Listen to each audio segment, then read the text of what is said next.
ಗುರುವಿನ ಮಹಿಮೆಯ ಮಂತ್ರಾಕ್ಷತೆ ಬೆಳಗಿತು ಈ ಬಾಳನು.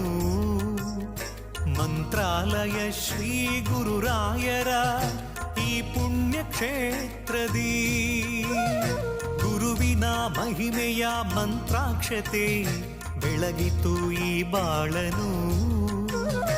ಮಂತ್ರಾಲಯ ಶ್ರೀ ಗುರುರಾಯರ ಈ ಪುಣ್ಯ ಕ್ಷೇತ್ರದಿ ಯತಿ ರಾಘವೇಂದ್ರ ಗುರು ರಾಘವೇಂದ್ರ ಶರಣಾದ ನಿನ ಪಾದಕ್ಕೆ. ಭಕ್ತರ ಹೃದಯೇಂದ್ರ ವರ ನೀಡೋ ವರದೇಂದ್ರ ಮಂತ್ರಾಲಯ ಚಂದ್ರನೇ. ಯತಿ ರಾಘವೇಂದ್ರ ಗುರು ರಾಘವೇಂದ್ರ ಶರಣಾದ ನಿನ ಪಾದಕ್ಕೆ. ಭಕ್ತರ ಹೃದಯೇಂದ್ರ ವರ ನೀಡೋ ವರದೇಂದ್ರ ಮಂತ್ರಾಲಯ ಚಂದ್ರನೇ.